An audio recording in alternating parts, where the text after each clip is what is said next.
Salam aleyküm dəyərli şagirdlər. Kimya 8-ci sinif 6.1-ci mövzu, yəni yanma reaksiyaları mövzusunun video dərsinə başlayaq. Bismillah. İnşallah bu dərs ərzində biz nələri öyrənəcəyik? Dəyərli dostlar, öyrənəcəyik yanma özü nədir, yanma üçbucağı nədir? Sonra bioloji yanma hadisəsini aydınlaşdıracağıq inşallah. Sonra məhsullara görə elementlərin tapılması məsələsini aydınlaşdıracağıq. Dəyərli dostlar, öncəliklə yanma nədir? Yanma maddənin oksigenlə reaksiyasıdır və bu reaksiya çox sürətlə baş verir və əsas göstəricisi yanma nəticəsində istilik ayrılmalıdır. Deməli dostlar, bəzi reaksiyalar var ki, orada istilik ayrılır, amma onlar yanma deyil. Mümkündür. Reaksiya baş versin, mümkündür. Oradan istilik ayrılsın, amma bütün istiliyin ayrılmasına gedən reaksiyaları biz yanma demirik. Yanmanın olması üçün maddə oksigenlə reaksiya girməlidir. Sürətli şəkildə reaksiya baş verməlidir və buradan istilik ayrılmalıdır. Bu parametrlər ödənilirsə, biz buna deyəcəyik yanma reaksiyaları.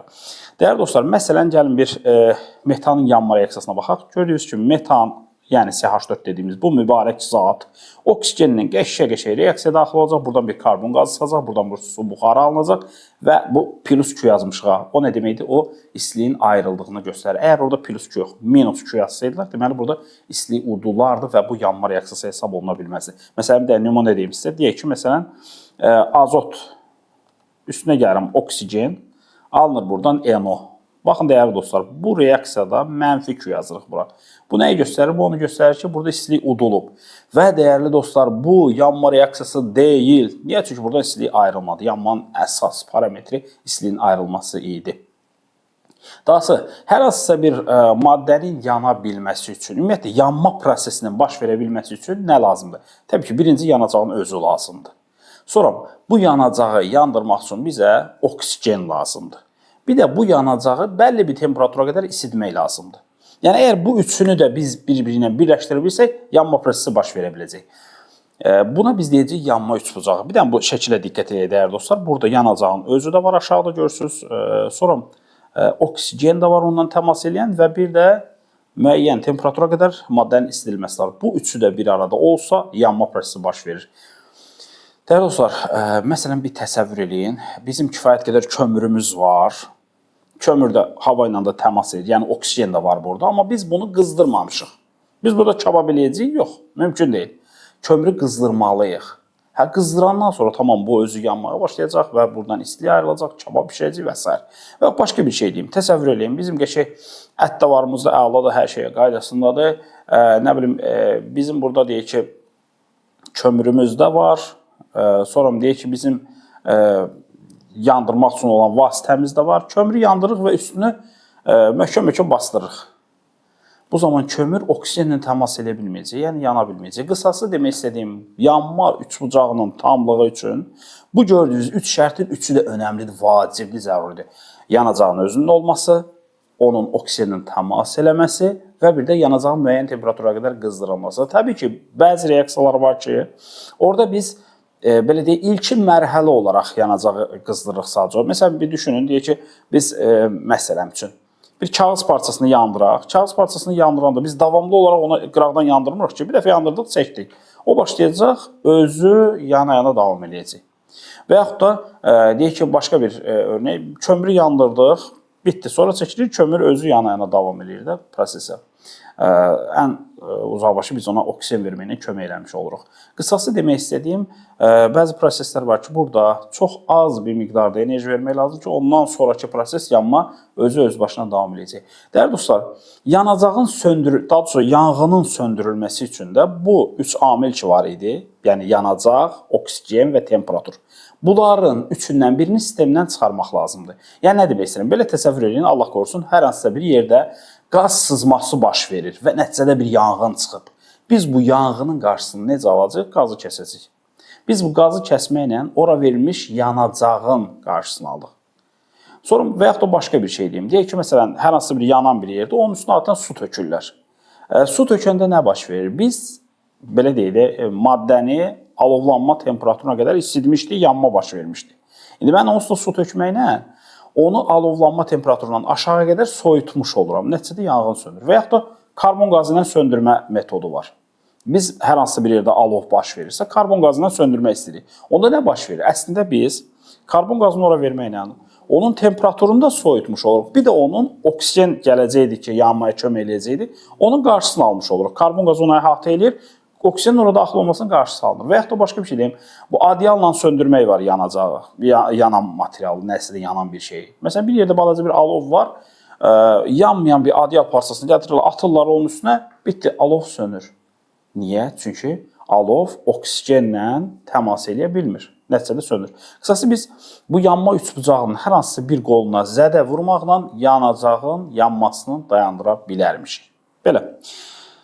Dəyərli dostlar, sonra keçək növbəti məsələ. Bioloji yanma deyə bir şey var. Bizim tənəffüs dediyimiz o proses bioloji yanma məsələsidir. Normalda bizim bədənimizdə kifayət qədər qida maddələri var. Hansı ki, bu qida maddələri nə edir? Məsələn, deyək ki, biz bir şeylər yemişik, o qida maddələri bədənimizə daxil olub da hazır qalıblar. Normalda biz orqanizm olaraq fəaliyyətimizi davam etdirmək üçün enerjiyə ehtiyac duyuruq. Məsələn, deyək ki, bir qaçırıq, yeriyirik, hərəkət edirik, danışırıq, düşünürük. Bütün bu proseslərin var olması üçün bizim enerjiyə ehtiyacımız var. Bəs nə edək biz? Bu enerjini biz qidalarımızdan alırıq. Necə ki, maşına biz benzin tökürük, maşın onun nəticəsində hərəkət edəcək, orada bir motorda yanma prosesi baş verəcək, alınan enerjiden istifadə edəcək, maşın hərəkət edəcək. Eləcə də biz, dırnaqarası çobud deyim, təsəvvür edin, biz də bir maşınıq. Yemək yedik, bu bizim benzinimizdir. Yemək yedik, həmin o yemək bizim bədənimizdə yanmalıdır dırnaqarası və oradan enerji çıxmalıdır. Və mən bu enerjiden istifadə edib həyatımın bütün mərhələlərini qurmalıyım. Dəyərli dostlar, normalda nəfəs alırıq. O nəfəs aldığımız oksigen həmin o yediyimiz qidaları dırnaqarası deyim yandırır. Nəticədə orada bir enerji ayrılır. Məsələn, dostlar, bu prosesə bir dənə diqqət edin. Baxın, burada hansı proses təsvir olunur? Bu gördüyünüz maddə glukozadır.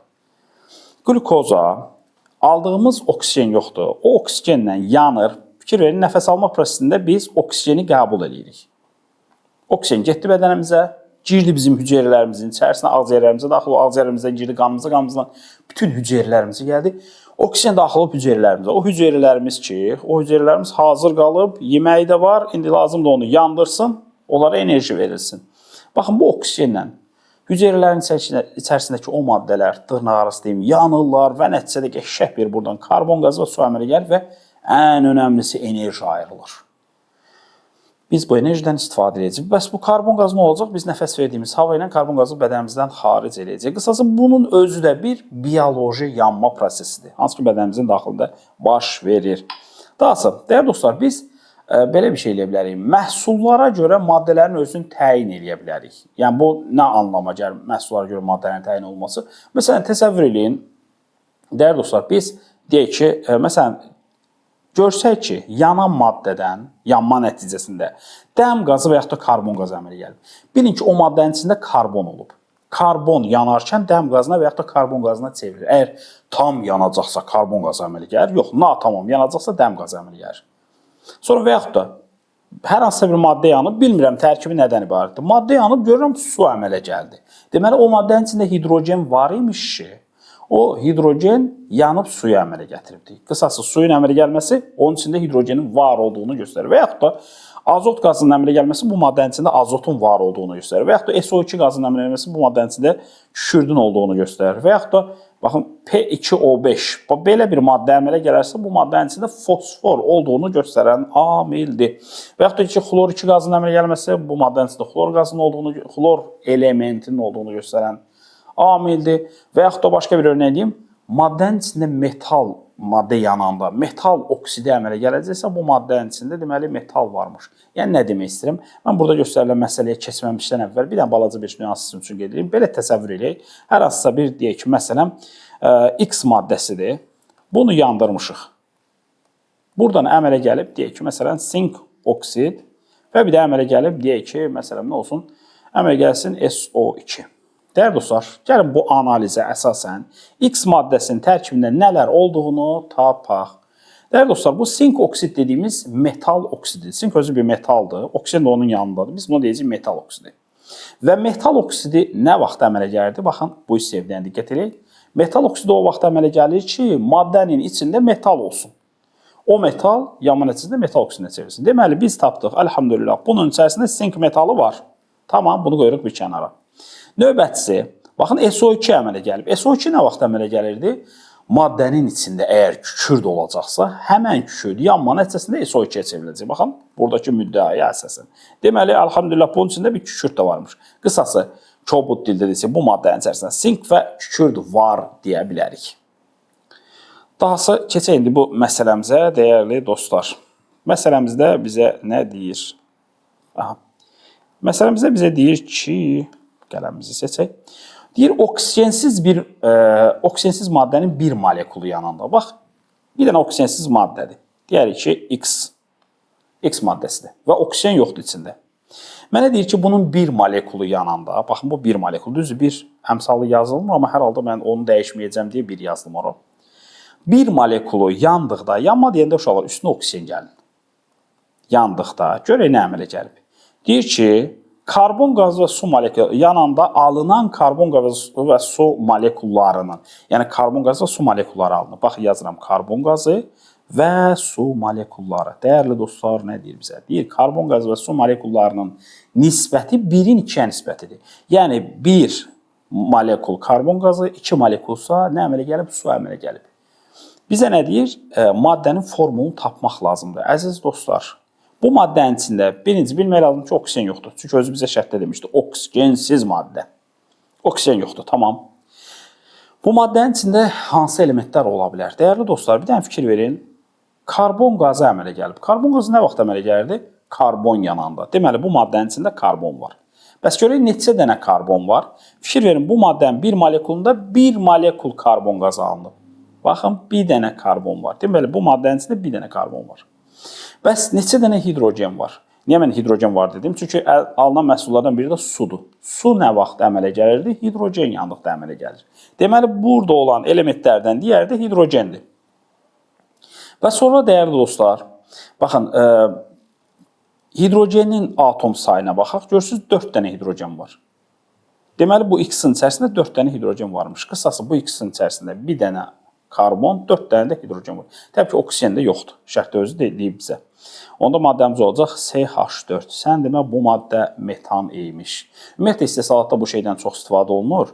Belə deyim, maddənin tərkibini analiz eləmək üçün xüsusi bir deməli, aparat var. Onun içərisində maddəni yandırırlar. Bilmirlər hansı maddədir. X maddədir, tərkibini bilmirlər. Yandırırlar və sonra əmələ gələn maddələrə əsasən, yanma nəticəsində əmələ gələn maddələrə əsasən deyirik ki, bu X maddəsinin tərkibində filan şey varmış, filan şey varmış. Belə. Dəyərli dostlar, diqqətinizi görə təşəkkürlər. İnşallah növbəti dərslərdə görüşərik.